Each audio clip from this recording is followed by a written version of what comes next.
Am I the a-hole for not enjoying my boyfriend's surprise to me while I was sick? In today's story, we explore an "am I the a-hole" scenario where a young woman's illness becomes the center of a boundary and security controversy. The feedback on this story was pretty unanimous, but we'll get to that later.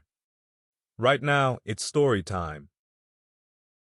Hi, I am a 19-year-old female and my boyfriend is a 20-year-old male.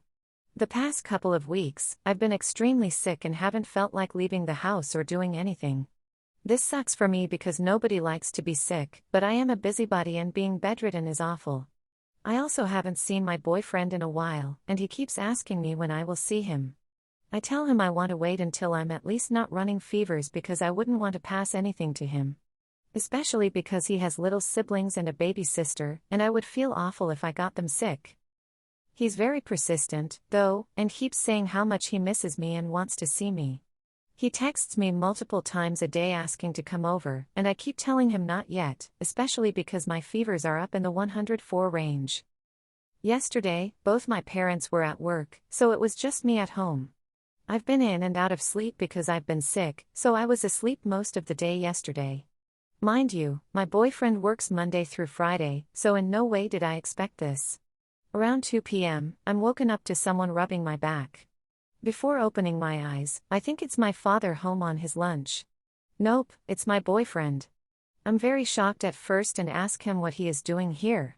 He says he couldn't stand being apart and wanted to surprise me. I then asked how he even got in because my parents always lock the door before leaving, and he says he guessed the garage combination because it's the same digits as my phone password, which is what my family uses as a common password. I'm a bit taken aback and I tell him it wasn't cool to show up uninvited. He told me it seemed like I was ignoring him and he wanted to come to see what's up. We went back and forth about it for a while, me keeping my point that it's rude to show up uninvited, and he just tells me I should be grateful to see him and I need to stop whining. After a while, he left, mostly because I made a point to say my parents don't know you're here and wouldn't be happy with me for having you over without their permission. Since yesterday, he has not talked to me. Am I the a-hole? Thank you for all the feedback. I'm trying to read everything, but there's a new comment every time I refresh. I will give an update once I talk to him, I just don't know how I want to approach this yet. A lot of you are worried about my fevers. Sorry for the exaggeration. I have been sick for a couple of weeks, but my fever just started this week. I have not had high fevers for weeks, haha, no. It started with just congestion and a sore throat and recently just turned into a cough and fever, and yes, I have been to the doctors. Thank you. Before continuing to the community reactions, let me thank you for joining us on Front Page Features.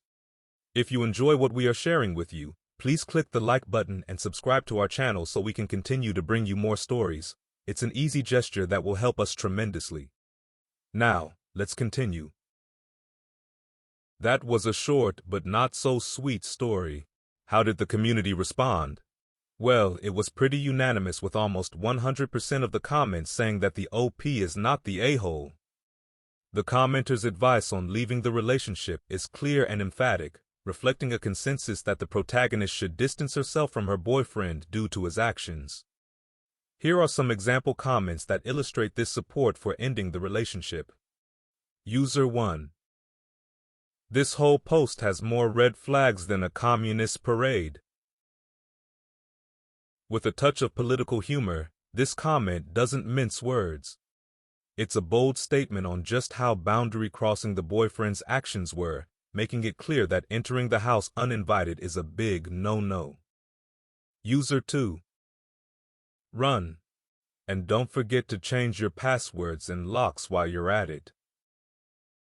This advice is as practical as it is urgent. Considering he cracked her phone passcode, it's a stark reminder of the importance of safeguarding personal security in all aspects. User 3. He's not Romeo. You're not Juliet. Breaking into someone's house isn't romantic, it's creepy. Straight to the point, this comment cuts through any misconceptions of grand romantic gestures, calling out the boyfriend's actions for what they are: creepy, not charming. User 4. Guess it's time to turn this love story into a mystery novel. because he needs to disappear. This clever play on genre suggests a dramatic but necessary shift in the narrative, time for the protagonist to make an exit from this troubling relationship.